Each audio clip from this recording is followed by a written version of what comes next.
الحوض ده لو وقع هنا مش بس الحوض اللي هيضيع، ده شغل شهور يطير في ثانية. بعد ما الحوض خلص واختبرناه واطمنا عليه، دخلنا أخطر مرحلة في الرحلة كلها وهي النقل. أول خطوة إننا نرفع الحوض على البكر المدور. ليه البكر؟ عشان مفيش شيل والوزن كله يتوزع والحوض يطلع من المزرعة بأمان من غير صدمات ولا ضغط على نقطة واحدة. الحوض اترفع واتحرك واتحمل على العربية، وحرفيا كان واخد العربية كلها. ووصلنا عند العميل وكررنا نفس العملية بالعقل والراحة، لأن أي استعجال هنا تمنه غالي. لحد ما وقفنا قدام السلم، وساعتها كل الحسابات بتتغير. السلم ضيق ومينفعش فيه بكر ولا ينفع فيه زق ولا ينفع فيه لف. هنا مفيش غير حل واحد، إن الحوض يتشال. والشيل هنا مش قوة، الشيل هنا توازن وتقسيم وزن وتوقيت. أي حركة غلط ممكن تبوظ الحوض أو تعور حد أو الاتنين. عشان كده وقفنا وخططنا قبل ما نتحرك خطوة واحدة: مين يشيل فين، مين يطلع الأول، ومين يسند، ومين يمسك الوزن الحقيقي. المرحلة دي ما بتتعادش ولا ينفع فيها غلطة. من هنا مفيش رجوع، يا تطلع الحوض يا الرحلة كلها تضيع. قدام السلم وقفنا ثواني، مش عشان نتردد لكن عشان نخطط. السلم ضيق والمساحة محدودة، وأي ميل بسيط ممكن يخلي الوزن يهرب من إيدك. قسمنا الشغل: واحد فوق وواحد تحت واتنين على الجنبين. كل واحد عارف إيده فين وشايل قد إيه وشادد قد إيه. مفيش حد بيشد لوحده، مفيش حد بيجري ولا حد بيستعجل. طلوع كان خطوة خطوة، وكل درجة كانت محسوبة. كنا بنطلع ونقف ونرجع ونكمل. أي صوت أي حركة كانت بتخلينا نوقف ونعيد التوازن. اللي بيطلع الحوض بالحجم ده لازم يكون فاهم إن القوة لوحدها ما تكفيش. التوازن هو اللي بيطلع الحوض مش العضلات. ولو وصلنا لفوق كان أول إحساس راحة مش فرحة، لأننا عارفين إن الحوض لسه قدامه خطوات تانية.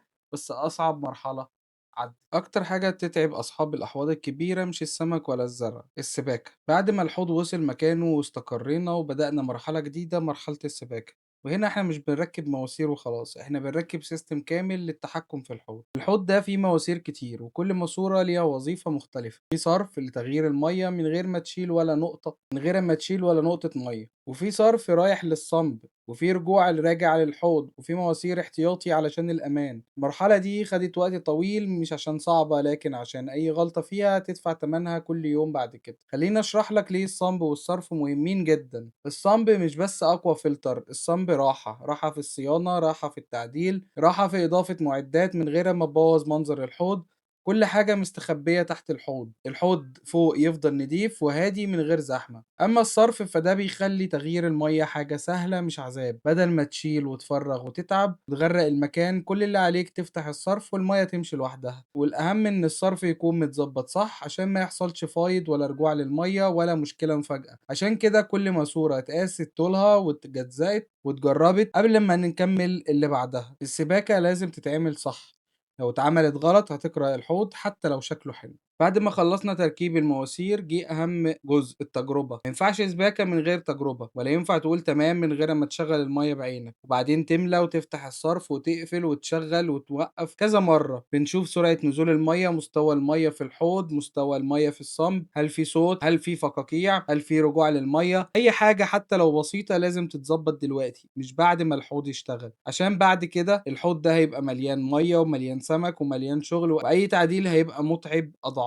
السباكة الصح بتخليك تتحكم مش تتفاجئ. الصنب هنا مش مجرد فلترة، ده عقل الحوض. منه بنزود ومنه بنقلل ومنه بنراقب من غير ما تمد ايدك جوه الحوض نفسه. والصرف هو صمام الأمان، لو حابب تغير المية، لو في طوارئ، لو حابب تنظف من غير ما تعك الدنيا. عشان كده السيستم ده اتعمل عشان يعيش مش عشان يتصور. كل ماسورة ليها سبب، وكل وصلة ليها وظيفة، ومفيش حاجة متحطة زيادة. المرحلة دي يمكن ما تبانش حلوة في الفيديو، بس هي اللي بتخلي اللي جاي يمشي بسلاسة. بعد ما السباكة اشتغلت والصنب بقى شغال والمية ماشية رايحة جاية من غير صوت ولا مفاجآت، قدرنا نقول إن الحوض جاهز يدخل المرحلة الفنية. قبل ما نحط حجر ولا خشبة، في حاجة لازم تتقال: الاسكيب مش ترتيب قطع وخلاص. الاسكيب قرار مبني على مقاس الحوض، ارتفاعه وعمقه وزوايا الرؤية ونقطة الوقوف قدامه. الحوض ده ارتفاعه متر، وده يفرض اسلوب معين ما ينفعش نلعب فيه عشوائي. عشان كده اول خطوة في الاسكيب مش انك تدخل القطع، اول خطوة انك تفهم المساحة. قعدنا قدام الحوض نبص من قدام ومن الجنب ومن الزوايا، الوقوف الحقيقية مش من فوق ولا من الكاميرا. وبعدها بدأنا نعمل اسكيب مبدئي من غير تثبيت ولا ربط ولا دفن، مجرد التجربة، الحجر ده ينفع هنا، الخشبة دي مكملة الشكل، الفراغ ده مريح ولا تقيل. المرحلة دي مهمة جدا لأنها بتمنعك تغلط غلطة تفضل تندم عليها بعد ما تزرع. كل ما بنحط ونشيل ونغير ونرجع خطوة عشان نوصل لإحساس مش شكل، الإحساس إن الحوض متوازن وإن العين مرتاحة وإن العمق باين مش متكدس. الاسكيب الصح بيبدأ من هنا، من التفكير مش من التنفيذ. بعد ما وصلنا للشكل اللي حاسين انه صح، بدأنا مرحلة التثبيت، وهنا مفيش حركة بتحصل او بتيجي بالصدفة. كل حجر وكل خشبة ليها سبب وليها اتجاه وليها دور في التوازن العام. بدأنا نثبت القطع الأساسية الأول، القطع التقيلة اللي بتشيل باقي السكيب. حرصنا ان كل قطعة تبقى ثابتة مش بتتحرك ولا بتعتمد على قطعة تانية في حملها، لان في الحوض بالحجم ده اي حركة بعد الزراعة تبقى كارثة. ان بعد ما الهيكل الأساسي ثبت، بدأنا نرجع الزوايا، نبص من قدام ومن الجنب من بعيد علشان نتأكد ان الخطوات ماشية صح، مفيش ضغط بصري ولا فراغ غريب. وبعدها دخلنا على التفاصيل، مش عشان نزود لكن عشان نكمل. كل تفصيلة كانت بتتحط نقف بعدها ثواني نراجع قبل ما نكمل. المرحلة دي بتاخد وقت، بس هي اللي بتفرق ما بين سكيب يعيش وسكيب يتغير بعد اسبوع. السكيب هنا مش معمول عشان يتصور من اول يوم، السكيب هنا معمول عشان يكبر ويتحسن مع الوقت. بعد ما السكيب اتثبت وقبل ما نفكر في الزرع، في مرحلة ناس كتير بتعديها وهي اللي بتفرق فعلا، مرحلة المراجعة النهائية. بنبص على السكيب كأنه هيقعد كده فترة من غير زرع، بنشوف هل الشكل متوازن لوحده، هل في حجر زيادة، هل في فراغ محتاج يتساب، هل في خطوط مكسورة محتاجة تتظبط. أي حاجة مش مقنعة دلوقتي هتبقى مشكلة بعد الزرع، لأن ساعتها مش هتعرف تعدله بسهولة. كمان راجعنا كل نقطة التماس ما بين الحجر والإزاز عشان ما يبقاش في ضغط مباشر ولا خدوش مع الوقت. نتأكد إن مفيش ولا قطعة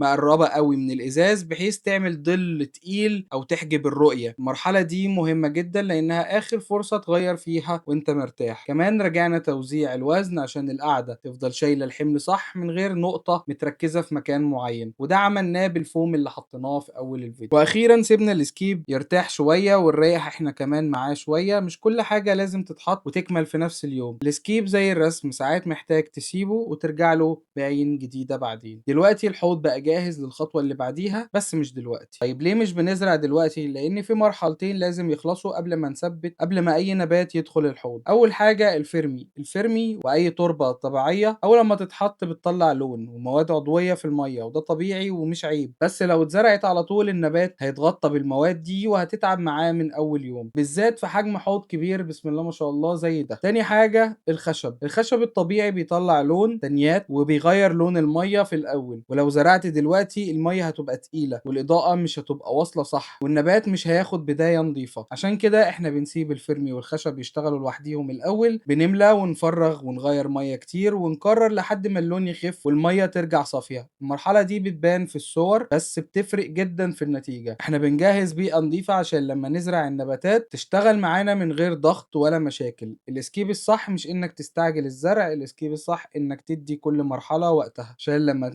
نزرع مرة واحدة وتكمل. اللي مستعجل بيزرع مرتين واللي صبور بيزرع مرة واحدة. بعد ما فهمنا ليه مش بنزرع دلوقتي، خليني اشرح لك ايه اللي بيحصل في الحوض فعليا في المرحلة دي. احنا دلوقتي مش سايبين الحوض كده وخلاص، احنا بنهيئه. المية بتتملي وتقعد فترة وبعدين تتشال تاني ونكرر الحركة دي كذا مرة. الهدف مش اللون بس، الهدف كمان نطلع اي مواد زيادة من الفرمي واي تنيات زيادة من الخشب. كمان المرحلة دي بتخلي الفرمي يستقر وما يطلعش كل اللي عنده مرة واحدة، والخشب يشرب مية ويثبت في مكانه وما يطفوش وما يتحركش بعدين. وفي نفس الوقت احنا بنراقب لو في اي حركة في السكيب، هل في حجر اتحرك، هل في نقطة ضغط محتاجة تتعدل. دي اخر مرحلة نقدر نعدل فيها من غير ما نبوظ الزرع ولا نزعل نفسنا. اللي بيحصل دلوقتي ممكن يتشاف انه بطء، لكن هو في الحقيقة تسريع للنتيجة النهائية، لأن أي مشكلة تطلع دلوقتي بتتحل بسهولة، لكن لو طلعت بعد الزرع هتتعبك أضعاف. عشان كده احنا صابرين ومستنيين، والحوض بياخد وقته زي ما لازم. مش كل حاجة ينفع تتعمل بسرعة، خصوصا لو الهدف إن الحوض يعيش سنين. المرحلة دي آخر هدوء قبل الانطلاق. طيب المرحلة دي بتقعد قد إيه؟ مفيش رقم واحد يمشي على كل الأحواض، بس في مؤشرات لو ظهرت تعرف إنك جاهز للخطوة اللي بعدها.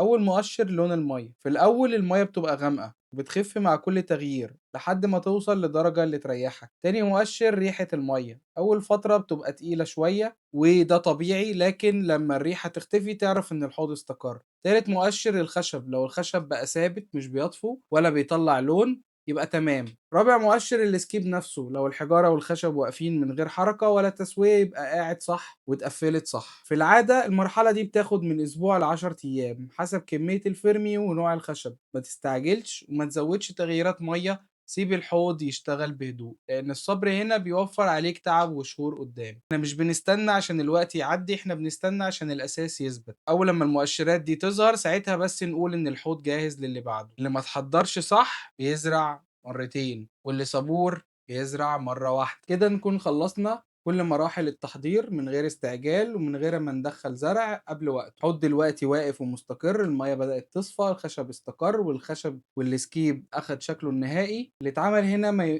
يمكن ما يبقاش باين للكل، لكن هو الأساس اللي بيشيل كل اللي جاي. احنا ما استعجلناش عشان نطلع صورة، لكن احنا صبرنا عشان نطلع نتيجة. الفيديو اللي جاي هندخل على مرحلة الزرع ونبدأ نحط حياة جوه الحوض خطوة خطوة وبنفس العقل اللي مشينا بيه من الأول. لو وصلت لحد هنا فأنت شريك في الرحلة مش مجرد متفرج. اللي اتبنى على صبر بيعيش. أنا يوسف وحيد، سلام.